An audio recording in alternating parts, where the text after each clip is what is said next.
So first of all DBMS की 9th video में आपका स्वागत है और होप तुम पिछला रिवाइज कर रहे होगे। तो आज हम सेट ऑपरेटर्स देखने वाले हैं। यूनियन, इंटरसेक्शन, सेट डिफरेंस, ये तीनों हम बात कर चुके हैं। आज कुछ प्रॉपर्टीज़ वगैरह देखेंगे इनकी कि to apply R union S, R set difference S and R intersection S in relation, R and S must be union compatible, यानी वो यूनियन करने लायक होने चाहिए। ठीक है, सेम गोज फॉर ये जो भी रिलेशनल अलजेब्रा का चल रहा है, सेम एसक्यूएल पे भी लागू होता है, ये भी और ये भी। ठीक है, सेम सेम इन एसक्यूएल। क्या है इसका मतलब? यूनियन कंपैटिबल मतलब क्या होता है कि एरिटी सेम होनी चाहिए। याद होगा हमने पहली वीडियो में एरिटी डिस्कस करी थी, नंबर ऑफ एट्रीब्यूट्स, है ना, कि मतलब जो कॉलम्स होते हैं, कितने कॉलम्स हैं। तो एरिटी सेम होनी चाहिए। Second, domain of each attribute same होना चाहिए। डोमेन क्या होता है? Possible values. ठीक है, देखो बताता हूँ, एग्जाम्पल है, नीचे एग्जाम्पल है। तो पहले एग्जाम्पल देखो, हम क्या कर रहे हैं, ये प्रोजेक्ट कर रखा है S I D S name और यहाँ पे सिर्फ एस आई डी है। तो पहली बात तो S I D S name और एस आई डी ये यूनियन कंपैटिबल नहीं है। ठीक है, अच्छा ये देखो, दोनों कंडीशन सेटिस्फाई होनी चाहिए, ध्यान रखना। एरिटी सेम होनी चाहिए, यहाँ एरिटी सेम ही नहीं दिख रही, तो ना इनका यूनियन हो सकता है, इंटरसेक्शन हो सकता है, ना सेट डिफरेंस, क्योंकि एरिटी पहले ही कितने दो है। S I D S name जो है दो एट्रीब्यूट्स है ना, और S I D is one, so arity not same. Clear. Second देखो, यहाँ पे S I D S name है, यहाँ पे एस आई डी एज है। एरिटी भले ही सेम है मगर डोमेन सेम नहीं लग रहा। क्यों? क्योंकि एस नेम तो कैरेक्टर होता है और एज जो होता है वो इंटीजर होता है, तो नॉट पॉसिबल। थर्ड देखो, मतलब तीनों ही नॉट पॉसिबल है। ठीक है, थर्ड देखो, S I D S name यहाँ पे क्या है कि हमने टेबल का मतलब एट्रीब्यूट्स का नाम चेंज कर दिया, स्टूड आई डी और स्टूड नेम कर दिया, मगर वो फ़र्क नहीं पड़ेगा क्योंकि डोमेन और एट्रीब्यूट नंबर दोनों सेम है, तो दे आर करेक्ट। ठीक है, सेकंड प्रॉपर्टी है इसकी कि ये चीज़ ध्यान देना कि जब भी हम ये करेंगे ना, यूनियन, इंटरसेक्शन, सेट डिफरेंस, तो स्कीमा फॉर रिजल्ट सेम है स्कीमा फॉर आर। अभी तुम हैरान हो जाओगे, देखो क्या बोला मैंने कि स्कीमा जो भी बनेगा जब भी हम ये ऑपरेशंस करेंगे तो वो स्कीमा ऑफ आर के बराबर होने वाला है।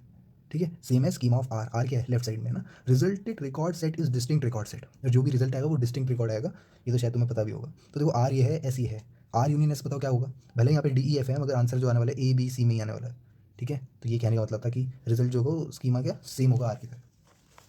ठीक है, तो ए बी सी आ गया। ओके, इसमें देखो 2 4 6 है, यहाँ पे भी 2 4 6 है। पहले इसको एनालाइज कर लेते हैं। 2 4 6 यहाँ पे ट्वाइस है, 3 5 7 इसमें यहाँ पे ट्वाइस है, और 4 5 6 यहाँ पे भी है, यहाँ पे भी, और 3 5 9 एक्स्ट्रा है। ठीक है, तो जब हम यूनियन करते हैं ना, तो इधर रिकॉर्ड फ्रॉम आर और एस। ठीक है, यूनियन जब भी मैं बोलूँगा या तो वो आर से हो रिकॉर्ड या वो एस से हो, यानी और आ रहा है।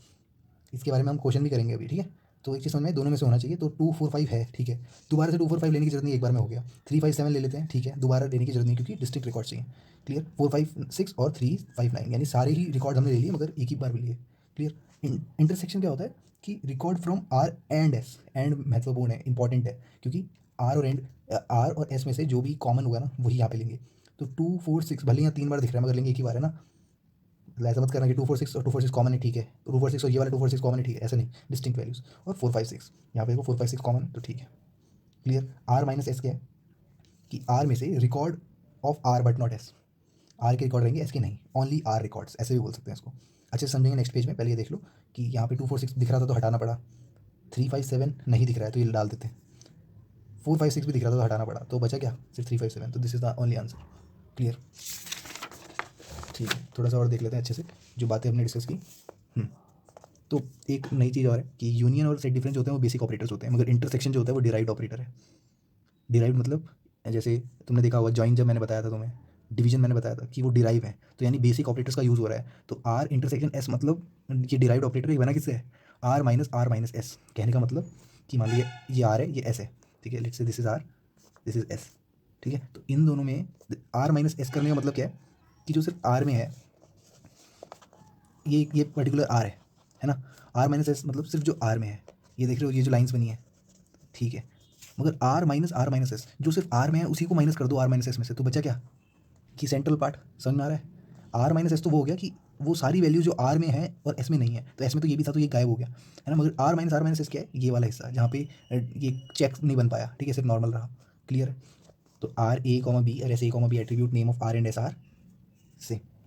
ठीक है, क्वेश्चन में हमें दे रखा है कि अगर एट्रीब्यूट नेम सेम है, ध्यान रखना, तो हम क्या क्या कर सकते हैं, और attribute names of R and S are different, तो हम क्या क्या कर सकते हैं, क्या क्या नहीं कर सकते। ठीक है, तो आर इंटरसेक्शन एस जो होता है वो आर माइनस एस होता है जब एट्रीब्यूट नेम सेम होते हैं। क्लियर। मतलब ये आर ए बी है, एस ए बी है, एट्रीब्यूट सेम है ना, यहाँ डिफरेंस है, तो इंटरसेक्शन आ जाएगा ये। सेकेंड चीज़ है कि आर इंटरसेक्शन एस जो होता है वो आर नेचुरल जॉइन एस होता है, एट्रीब्यूट सेम होते हैं तो। ठीक है, समझना इसको। इंटरसेक्शन मतलब तो तुम्हें पता है, कॉमन एट्रीब्यूट, कॉमन मतलब वैल्यू जो आ रही है। 4 6 यहाँ कॉमन दिखा, 4 6 आ गया। आर नेचुरल जॉइन एस क्या होता है कि बेस्ड ऑन इक्वालिटी कंडीशन ना, नहीं समझे? मतलब हम क्या करते हैं कि नेचुरल जॉइन वाली वीडियो देख लेना अगर जिसको नहीं समझ में आ रही है। जैसे मैं बताता हूँ कि जैसे यहाँ पे 6 है, बी 6 है, मतलब एक इक्वालिटी कंडीशन के बेसिस पे हम बनाते हैं, ठीक है? तो यहाँ 6 और 6 नज़र आ गया, तो हम क्या करते हैं कॉमन एट्रीब्यूट को एक ही रहने देते हैं, तो 6 रहने दिया और जो जो भी साथ में था वो 4 रहने दिया। वाइस वर्सा भी ट्रू है, अगर ए का 4 और 4 कंपेयर करोगे तब भी ये आएगा, ठीक है? तो ये हमारा क्या हो गया, इक्वल हो जाता है जब एट्रीब्यूट नेम सेम होते हैं तो, ठीक है? और आर यूनियन एस जो होता है वो आउटर जॉइन हो जाता है, ठीक है? आउटर जॉइन ये सब बताया हुआ था मैंने। तो कहने का मतलब है कि इसमें लेफ्ट जॉइन राइट जॉइन सब हो जाएगा, यानी 4 6 तो आएगा ही आएगा, 2 5 भी आएगा और 2 8 भी आएगा। समझ में आया? और यही होता है यूनियन में भी, ठीक है? और यूनियन की कंडीशन तुम्हें पता है, इन दोनों को यूनाइट कर दिया। अगर आउटर नहीं पता है तो समझ लो कि कॉमन एट्रीब्यूट कॉमन तो आने ही वाला है, साथ में लेफ्ट लेफ्ट का भी आएगा और राइट का भी आएगा, ठीक है? अगर हमारे पास ए बी और सी डी होते तो यहाँ पे एट्रीब्यूट नेम बदल गया है, देखो। तो attribute name of R and S are different, तब क्या होता? पहली कंडीशन तो ट्रू है कि R intersection S R minus S होता है, ये तो ठीक ही है। मगर आर इंटरसेक्शन एस जो होगा वो इक्वल नहीं हो पाएगा आर नेचुरल जॉइन एस के। क्यों? क्योंकि R natural join S behave करता है क्रॉस प्रोडक्ट की तरह अगर हमारे पास एट्रीब्यूट डिफरेंट होते हैं तो। क्योंकि तुम सोचो कोई कॉमन इक्वालिटी, तुम्हें याद है ना कि हम क्या करते हैं, प्रोजेक्शन लेते हैं, पहले हम सिलेक्शन करते हैं इक्वालिटी ऑफ कॉमन एट्रीब्यूट्स का। तो जब कोई कॉमन है ही नहीं तो सेलेक्ट तो होगा नहीं, तो इसका मतलब क्रॉस प्रोडक्ट होगा, ठीक है? तो अगर कोई कॉमन एट्रीब्यूट नहीं होता ना तो नेचुरल जॉइन क्रॉस प्रोडक्ट की तरह बिहेव करता है और आउटर जॉइन भी क्रॉस प्रोडक्ट की तरह ही बिहेव करता है, क्योंकि कुछ बचा ही नहीं। तो दैट्स वाई हमारे पास आउटर जॉइन भी जो होगा यूनियन के बराबर नहीं हो पाएगा, ये भी किसकी तरह बिहेव करेगा, क्रॉस प्रोडक्ट की। तो बचा क्या कि इक्वल है किसके असल में, तो आर इंटरसेक्शन एस इक्वल होगा आर नेचुरल जॉइन, रीनेम कर दिया हमने सी को ए और डी को बी। ऑब्वियस बात है हम ऊपर वाले की तरह लाने की कोशिश कर रहे हैं कि अगर तुम रीनेम कर दोगे ना एट्रीब्यूट्स को, सी की जगह ए कर दो और डी की जगह बी कर दो, ये कैसे पता चला? हम आर के वो देख रहे हैं। तो एक्जैक्टली अगर तुम एट्रीब्यूट का नेम सेम कर दोगे तो 10 condition will be satisfy similar for this, ठीक है? Queries by using set operation, ठीक है? तो एक चीज़ देखो कि क्वेश्चन है नेक्स्ट पेज पे, मगर यहाँ पे हमारे पास क्या क्या रिलेशन दे रखे हैं। तो स्टूडेंट है, इसमें S I D S name और एज है। तो स्टूडेंट हमारे S1 S2 S3 S4 है, थोड़ा दिमाग पे रखना क्योंकि आगे बार बार रेफर करना पड़ेगा, है ना? तो S1 S2 S3 S4 S I D है, एस नेम है ABCD और एज है कुछ इनकी, ठीक है? कोर्सेज है हमारे पास C1 C2 C3 C4 C5, 5 courses हैं और सारे डेटाबेस के आखिरी वाला OS का है। इंस्ट्रक्टर देख लो, कोर्थ ने पढ़ाया है, कोर्थ नवाते की मैंने बताया हुआ है कि ये बस टीचर्स के इंस्ट्रक्टर के नाम है कोर्थ। तो कोर्स 1 डेटाबेस का है, मान लो कोर्स 2 एडवांस डेटाबेस है तो वो भी कोर्थ नहीं पढ़ा है, डेटाबेस ही नाम है वैसे इनका, ठीक है? और नवाते ने भी डेटाबेस पढ़ाया, नवाते ने भी तो डेटाबेस के अंदर बहुत सारे टॉपिक्स आते हैं ना, किसी ने नॉर्मलाइजेशन पढ़ा दिया, किसी ने डीकम्पोजिशन, ऐसे ये चीज़ें पढ़ाया है ना, और लास्ट में वो ऐसे गैल्विन ने पढ़ाया। अब एक और बना है इनरोल नाम से, इनरोल क्या कर रहा है? SID और कोर्स ID उसकी फीस। स्टूडेंट 1 ने पहले कोर्स में इनरोल करा है, दूसरे में, तीसरे में, चौथे में। स्टूडेंट 1 ने चारों कोर्स में इनरोल करा है, स्टूडेंट 2 ने पहले दूसरे में इनरोल करा है, स्टूडेंट 1 ने 5वें में भी इनरोल कर दिया, है ना? स्टूडेंट 3 ने तीसरे में करा है, स्टूडेंट 4 ने 5वें में करा है। क्लियर ये दिख रहा है? ठीक है। अब आते हैं, थोड़ा हमें आइडिया मिल गया कि किस तरह का स्कीमा है। क्वेश्चन कह रहा है कि retrieve SID enrolled for some courses taught by कोर्थ और some courses taught by नवाते। तो यहाँ पे और का यूज़ हुआ है, और मतलब यूनियन, याद होगा मैंने पहले पेज में बताया था, है ना? तो हमारे पास और जब भी आता है यूनियन करते हैं। तो क्वेश्चन कह रहा है कि ऐसे SIDs रिट्रीव करनी है, जो भी रिट्रीव करने के लिए बोलते हैं वो यहाँ पे हम ऐसे कर देते हैं, ठीक है? प्रोजेक्शन के नीचे SID लिख देते हैं। अब कह रहे हैं सम कोर्सेज, यानी सम यानी more than one, at least one, sorry more than one नहीं एटलीस्ट वन, ठीक है? कम से कम एक कोर्स पे तो पढ़ाई होगा कोर्स ने, और एक कोर्स नवाते ने पढ़ाई होगा। तो ऐसे हमें स्टूडेंट ID यानी उन बच्चों का ID बतानी है। तो हम क्या करेंगे, इनरोल को हम कर देंगे नेचुरल जॉइन किससे? पहले हम कोर्स सेलेक्ट करेंगे जो सिर्फ कोर्थ ने और नवाते ने पढ़ाए हैं, तो यूनियन आएगा, ठीक है? अगर जिनका इंस्ट्रक्टर कोर्थ है नवाते हैं वो सारे कोर्स हम सेलेक्ट करेंगे कोर्सेज में से। तो बताओ कौन से कोर्सेज हो जाएंगे? देखो रेफर करना पड़ गया नहीं, तो ये गैल्विन वाला छोड़ के ये C1 C2 C3 C4 सारे कोर्सेज आ जाएंगे। अब इसका नेचुरल जॉइन कर देंगे हम इनरोल के साथ, ठीक है? या एक काम करो, इसको इसको बना लो कॉपी में, है ना? एक रफ आइडिया निकाल लो, क्योंकि तुम बोलोगे मैंने इनरोल के साथ क्यों करा, स्टूडेंट के साथ क्यों नहीं करा? क्योंकि कोर्स CID तो हमारे पास कोर्स और इनरोल में ही है ना, हमें डेटा इनरोल से पता चल रहा है, इसलिए हम इन दोनों को क्या करेंगे, नेचुरल जॉइन करेंगे आफ्टर फाइंडिंग यूनियन, ठीक है? तो दिस इज़ एक क्वेरी, तो दिस इज़ करेक्ट क्वेरी, ठीक है? करेक्ट क्वेरी मतलब गलत भी होती है, हाँ, सेकंड वाले में थोड़े गलत है, और वो क्यों है वो भी बताएंगे। क्वेरी 2 देखो, यहाँ हम ऐसे कर सकते हैं कि हम यूनियन यहाँ पे लेंगे, मतलब ऐसे कोर्सेज जिसका इंस्ट्रक्टर कोर्थ है उसकी SID, ठीक है? यूनियन दैट इज़, और ऐसे कोर्सेज जिसका इंस्ट्रक्टर नवाते हैं उसको इनरोल के साथ उसकी SID निकाल देते हैं, प्रोजेक्ट कर लेते हैं इनरोल के साथ नेचुरल जॉइन करने के बाद। तो दोनों ही करेक्ट है, या तो तुम यहाँ पे कर लो या तो तुम यहाँ पे कर लो, यूनियन में चलता है ऐसा। मगर एंड में, अब देखो नीचे दोनों ही करेक्ट है, ठीक है? एंड में क्या है, retrieve SID enrol for some courses taught by Korth and some courses taught by Navathe. And बोल रहा है, तो तुम्हारे दिमाग में नेचुरल सा आंसर आएगा कि यहाँ पे और के लिए हमने क्या करा था, यूनियन कर दिया था, एंड के लिए यहाँ इंटरसेक्शन कर लेते हैं। मगर देखो कितना बड़ा ब्लेंडर हो जाएगा, है ना? हमने एक्जैक्टली वही क्वेरी रखी, बस यहाँ पे एंड वाला लगा दिया, दैट इज़ कॉमन है ना। तो ये देखो कि एम्प्टी रिकॉर्ड होने वाला है, इसका result of the query will be empty record set, और एम्प्टी रिकॉर्ड के साथ कुछ भी हम ज्वाइन करते हैं तो हमारा आंसर जीरो मतलब एम्प्टी आता है ना। तो ऐसा क्यों हुआ, मैं यहाँ पे गड़बड़ क्या करा हम कि इंस्ट्रक्टर कोर्थ है, इंस्ट्रक्टर नवाते हैं, एंड नवाते हैं। तो ऐसे कोर्सेज जिसका इंस्ट्रक्टर कोर्थ भी है और नवासे भी है, ऐसा तो कोई कोर्स ही नहीं है भाई। ना C1 है, ना C2 है, ना C3 है, ना C4 है, कोई भी कोर्स ऐसा नहीं है जिसका इंस्ट्रक्टर ये दोनों है ना। तो ऐसे कोर्स मिलेंगे नहीं हमें, तो ये आंसर इसका रॉन्ग आएगा क्वेरी का। ठीक है, तो राइट क्या है, तरीका सही क्या है, क्वेरी 2 पे देखो। यहाँ पे हमने क्या करा, हमने इंस्ट्रक्टर कोर्स ढूंढा, वो कोर्स देखे हमने, है ना। हमने एनरोल के साथ उसका नेचुरल ज्वाइन करा, SID निकाली, अब यहाँ पे ऐड करा, तो यहाँ पे सारे कोर्स के कोर्सेज आ जाएंगे। ठीक है, तो ऐसे लोग आ जाएंगे जिन्होंने कोर्स के कोर्सेज लिए हैं। तो देखो जरा कोर्स के कोर्सेज किन किन ने लिए हैं। कोर्स के कोर्सेज है C1 और C2। यहाँ पे C1 और C2 मेरे को दिख गया कि S1 ने ले रखा है और S2 ने भी ले रखा है ना। S2 देखो C1 C2 है ना। तो कोर्स के कोर्सेज ले रखे हैं भाई, जरूरी नहीं है कि दोनों ही लेने चाहिए, कोई भी एक ही चलेगा। ठीक है, सेकंड पार्ट है इसका कि फोकस आने दो, फोकस ख़राब हो जाता है। तो देखो ऐसे कोर्सेज जिसका इंस्ट्रक्टर नवाते हैं, तो C1 ने तो ऐसे सारे कोर्सेज ले रखे थे ऑलमोस्ट, है ना। C3 भी है, C3 जो है जिसने नवाते का कोर्स ले रखा है। तो यहाँ पे देखोगे नवाते का कोर्स है C3 या C4। ठीक है, तो C3 और C4 ढूंढो यहाँ पे। C3, ये देखो S3 ने C3 ले रखा है, यानी इसके अलावा और नहीं है। ठीक है, इसके अलावा और नहीं दिख रहे हैं। S1 दिख रहा है जिसने C4 ले रखा है, तो जहाँ भी C3 और C4 दिखे उसके SID पकड़ लो, तो वो हमने देख लिए, तो हमें पता चला कि S1 और S3 निकले। अब इन दोनों को एंड करेंगे तो हमारा आंसर क्या आ जाएगा, S1 आ जाएगा। तो this is the actual answer. ठीक है, तो सेकंड टाइप वाला चल गया यहाँ पे, मगर ये ऐसा नहीं चलेगा, हम नहीं कर सकते कि क्योंकि हमारे पास यहाँ पे कोर्स में तो CID ही दे रखी है ना। तो दिस वॉज द थिंग। अगला देखो, enrol SID CID course CID instructor. अब रिट्रीव करना है ऐसा। अभी हमने क्या देखा, अभी तक हमने देखा और देख लिया, एंड मतलब यूनियन देख लिया, इंटरसेक्शन देख लिया। अब देखेंगे हम सेट डिफरेंस। सेट डिफरेंस में का क्वेश्चन कैसे आता है कि retrieve SID enrolled only courses taught bye course, सिर्फ वही कोर्सेज जो कोर्स ने पढ़ाए हैं। अब ओनली बताते हैं सेट डिफरेंस होने वाला है। तो इनरोल मान लो कि हमारे पास ये है, क्योंकि अब मान लेते हैं कि इस तरह से दे रखा है। ठीक है, कोई बात नहीं, तो उससे भी कंपेयर करो, वही एक ही बात है। असल में अगले पेज में करने वाला था, इससे कन्फ्यूजन होती है तो बार बार पलटना पड़ता है ना। तो यहाँ इनरोल हो रखे हैं, SID है, कोर्सेज हमारे C1 C2 है ना, और कोर्स नवाते और वही है सब। तो बोल रहे हैं retrieve SID enrol only courses dot by course.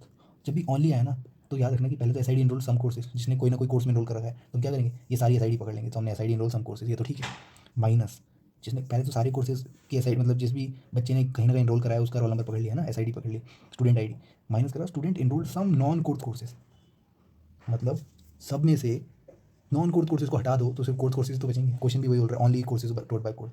तो नॉन कोर्स कोर्सेज कौन से हो गए, ये C3 C4 C5 ये तीनों, है ना। तो सम से समझ में आ रहा है हम क्या करने वाले, नेचुरल ज्वाइन करने वाले। तो हमने क्या करा, इनरोल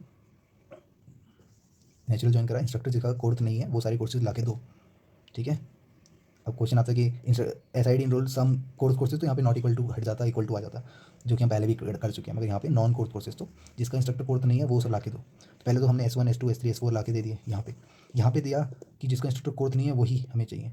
तो देखो कोर्स C1 और C2 का है, तो यानी C1 C2 जिसने भी ले रखा है ना, इनमें से कोई एक भी, तो वो सब हट जाएंगे। तो S1 जो है, देखो S1 ने C4 भी ले रखा है ना। तो यहाँ पे नॉन कोर्स कोर्सेज जिसने भी ले रखे हैं, तो यहाँ पे S1 आ जाएगा। ठीक है, क्योंकि कोर्स कोर्सेज नहीं है ना, भले ही इसने कोर्स के कोर्सेज ले रखे हैं, मगर क्वेश्चन कह रहे हैं ओनली कोर्सेज टोट बाय कोर्स। तो सिर्फ कोर्स के कोर्स ले रखे हों ऐसा लड़का जो सिर्फ एक को कमिटेड है ना, कोर्स को।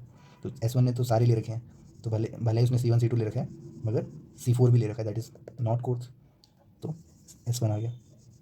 फिर हमने देखा S2 ने तो C2 ही ले रखा है, C2 तो कोर्स का पढ़ा हुआ है। S3 ने C1 ही ले रखा है, ये भी कोर्स का पढ़ा हुआ है, तो ये नहीं डाल सकते क्योंकि और कुछ देखो S3 C2 लिया है, ये भी कोर्स का पढ़ा हुआ है, तो S3 और S2 नहीं डाल सकते, S4 डाल सकते हैं क्योंकि नॉन कोर्स कोर्स है। ठीक है, मतलब ये चेक करेगा, ये कोर्स है, ठीक है, हटाओ से, कोर्स है, हटाओ से, कोर्स नहीं है इसको पकड़ लो, तो ये पकड़ लिया, कोर्स हटाओ से, कोर्स हटाओ से, कोर्स हटाओ से, नॉन कोर्स है, हाँ इसको पकड़ लो, ऐसे करा। क्लियर, तो S2 S3 आ गए, this is the actual answer. ठीक है, लास्ट पार्ट है, ये 2 पेजेस और हैं, खत्म करते हैं फिर। तो बात करते हैं क्वेरी ऑप्टिमाइजेशन की, बहुत ईजी टॉपिक है और जेन्युइन भी है कि बहुत हो गया, हम कोड ऑप्टिमाइजेशन तो करते हैं, क्वेरी का भी करते हैं। ठीक है, आर हो गया, आर दे रखे हैं हमें और एस दे रखे हैं, 2 स्कीमास दे रखे हैं। अब एक तरीका ये कि हम क्या करें कि आर क्रॉस एस करें, उसके बाद ये 3 कंपैरिजन करें। तो मान लो आर के अंदर 1000 मतलब रोज हैं, एस में भी 1000 रोज हैं, तो पहले तो उनका क्या करो, क्रॉस प्रोडक्ट करो, पहले ही बहुत सारा बना दो, है ना। उसके बाद हर एक के लिए, तीनों के लिए अलग अलग कंपैरिजन करो, यानी मान लो n रोज हैं, m रोज हैं, n इंटू एम करो, फिर 3, तो 3 इंटू n इंटू एम, है ना, यानी इतने सारे कंपैरिजन करो। तो पागल नहीं हो जाएंगे, मतलब स्लो है बहुत प्रोसेस। इससे अच्छा क्या करते कि जैसे हमें a का ग्रेटर देन 10 चाहिए ना, तो पहले a का ग्रेटर देन 10 अलग निकाल लो, सेलेक्ट कर लिया, है ना, सी में ग्रेटर देन 5 चाहिए तो सी के ग्रेटर देन 5 वाला निकाल लो। तो यहाँ पे बहुत एकदम वही चीज़ें मिलेंगी जो हमें चाहिए, और फिर जाके उनका क्रॉस प्रोडक्ट होगा, और लास्ट में जो भी आर डॉट, ये तीसरा कंपैरिजन तो इसमें होगा ना इनके क्रॉस में, तो हमने यहाँ कर दिया। तो ये ऑप्टिमल है और लेस कंपैरिजन होंगे इसमें। समझ में आया? तो यहीं मैंने छोटा सा लिखा हुआ है कि जब हम इसको जब क्रॉस करेंगे ना तो ए बी बी सी हो जाएगा, और 3 टाइम्स कंपैरिजन हो रहे हैं तो एम इंटू एन जो है वो टेबल की लेंथ होने वाली है, तो बहुत ज़्यादा कंपैरिजन होने वाले थे, हमने इसको रिड्यूस कर दिया, ऑप्टिमल कर दिया। सेकंड देखो, अब यहाँ पे क्या कह रहा है कि हम पहले ज्वाइन कर रहे हैं, उसके बाद हम ले रहे हैं जिसमें ए की वैल्यू 10 से ज़्यादा है, इससे अच्छा पहले ही ए की वैल्यू 10 से ज़्यादा ले लो फिर ज्वाइन करो, तो ज्वाइन की कॉस्ट रिड्यूस कर दी हमने। ठीक है, सिमिलरली यहाँ भी देखो, समझ में आ रहा है ना किस तरह से ऑप्टिमाइज़ कर रहे हैं? नहीं आ रहा है तो मैं एग्जाम्पल लेके नीचे समझाऊंगा। ठीक है, तो यहाँ तो अभी तुम्हें ऐसे वर्बली बता रहे हैं कि यहाँ पे 2 कंपैरिजन हो रहे हैं और दोनों का अलग, मतलब दोनों का पहले ज्वाइन करा फिर कंपैरिजन करा, तो एक बार बताओ रोज़ बढ़ जाएंगे, उसके बाद कंपैरिजन होंगे 2, वो भी 2 है ना एक ही टेबल में। इससे अच्छा यार अलग अलग कंपैरिजन करो, और यहाँ पे एक बार सिलेक्शन कम हो जाएगा ना तो ईजी बात हो जाती है। ठीक है, ए ग्रेटर देन 10 ले लो और सी ग्रेटर देन 10 ले लो, उसके बाद उसका ज्वाइन कर लो नेचुरल। ठीक है, यहाँ देखो अब समझ में आएगा तुम्हें, अगर तुम्हें एग्जाम्पल के साथ समझना आता तो मान लो एनरोल करा है एस आई डी, कोर्सेज है सी आई डी इंस्ट्रक्टर। ठीक है, तो किसी आदमी ने ये वाला लिखा क्वेरी कि एनरोल का पहले हम कोर्स के साथ नेचुरल ज्वाइन कर लेते हैं और फिर सेलेक्ट कर लेते हैं ऐसे इंस्ट्रक्टर जो कोर्स ने पढ़ा है। तो मान लो कि तुम्हारी एक वो है, लेट से तुम्हारा कॉलेज जो है कोर्स पढ़ा रहा है, कॉलेज मान लो या तुम्हारा कोई भी कोर्सेरा वगैरह मान लो कि उसमें 100 कोर्सेज हैं और उसमें से 5 नहीं कोर्स ने पढ़ाए हैं, 5 कोर्सेज कोर्स ने पढ़ाए हैं। ठीक है, एनरोल हो रखे हैं 10,000 बच्चे किसी न किसी कोर्स में। तो एक बार बताओ ये चीज़ हमें, तुम्हें पता होगा कि हम नेचुरल जॉइन को किस तरह से तोड़ते हैं, क्रॉस प्रोडक्ट अंदर करते हैं और बाहर करते हैं, कंडीशन है ना सिलेक्शन। तो अब देखो इस पर्टिकुलर चीज़ को मैंने यहाँ पे क्या करा, तुम्हें व्यू दिखाया इसका, होगा क्या, एनरोल और कोर्स का जब आपस में क्रॉस प्रोडक्ट होगा तो 10 लाख होने वाला है। 10 लाख कैसे, 10,000 तो बच्चे ही थे और 100 कोर्सेज थे तो 10 लाख। अब 10 लाख रिकॉर्ड में से 10 लाख कंपेरिजन होंगे, है ना, 10 लाख कंपेरिजन होंगे, उसमें से पता करना पड़ेगा कि कोर्थ इंस्ट्रक्टर कौन है, मतलब कौन से कोर्स का इंस्ट्रक्टर कोर्थ है, तो 10 लाख कंपेरिजन इसके हो गए, समझे? तो इसका मतलब 20 लाख कंपेरिजन हो गए, 20 लाख कंपेरिजन, अंदर के लिए 10 लाख और बाहर के लिए 10 लाख। तो यही चीज़ बताओ अगर हम इसको ऐसे कर देते तो, मतलब मैं पहले ही कोर्सेज में से इंस्ट्रक्टर कोर्स ले लेता, तुम्हें पता है कोर्स के 5 ही कोर्सेज हैं, तो यहाँ से क्या जाते हैं, सिर्फ 5 वैल्यूज आती रिटर्न होके, कोर्स में से सिर्फ 5 ऐसे कोर्स आते हैं जो कोर्स में पढ़ाए हैं। तो कंपेरिजन कितने होते हैं, 100 कंपेरिजन होते हैं। 100 क्यों, क्योंकि हम 100 कोर्सेज में से देख रहे हैं ना, समझ में आया, 100 कोर्सेज में से देख रहे हैं हम, तो 100 में से देखा 5 मिले, अब उन 5 को जब हम इस एनरोल के साथ नेचुरल ज्वाइन करेंगे तो कितना ईजी हो गया, है ना। तो कुछ इस तरह से होगा एनरोल क्रॉस प्रोडक्ट ये चीज़। तो ये तो तुम्हें समझ में आ गया, यहाँ से 5 टपल ही निकलेंगे, 100 कंपेरिजन होंगे। एनरोल में 10,000 बच्चे थे तो 10,000 इंटू में कितने हुए, 5 हुए, तो 50,000 हो गए, तो यहाँ पे कंपेरिजन 50,000 हो गए। तो देख लो 20 लाख थे जो इस जो क्वेरी ऑप्टिमाइज़ होने के बाद सिर्फ 50,000 100 कंपेरिजन, 100 कहाँ से आए, अंदर का कंपेरिजन। ठीक है, मैं सारे काउंट कर रहा हूँ एक साथ, 50,000 टोटल, अंदर 100 लगे, क्लियर। तो 2 स्मॉल देन 20 लाख। तो ये था ऑप्टिमाइजेशन का तरीका। 2 और देख लो, काम खत्म करते हैं आज का। This is employ ID number, department number, salary. ठीक है, याद होगा हम यही यही चीज़ें ले रहे हैं, मेल फीमेल वाला, जेंडर वाला और डिपार्टमेंट नंबर वाला, अब इसी को ऑप्टिमाइज़ करते हैं। ठीक है, तो मान लो ये क्वेरी लिखी हुई थी कि एम्प्लॉय आईडी, एम्प्लॉय यहाँ पे जिसकी सैलरी एस से ज़्यादा है, यानी ऐसे एम्प्लॉय जिनकी सैलरी डिपार्टमेंट नंबर 5 के लोगों से ज़्यादा है ना, ऐसे को हम पकड़ने वाले हैं। ये क्वेरी ये कहना चाह रही है, रीनेम कर दिया हमने सेम टेबल को टू नेचुरल ज्वाइन, है ना, कंडीशनल ज्वाइन। तो देखो अज्यूम कर लेते कि हमारे पास 100 एम्प्लॉय थे और डिपार्टमेंट 5 में 10 ही एम्प्लॉय हैं, मान लेते हर डिपार्टमेंट में 10-10 एम्प्लॉय हैं, या तो डिपार्टमेंट 5 में भी 10 एम्प्लॉय हैं।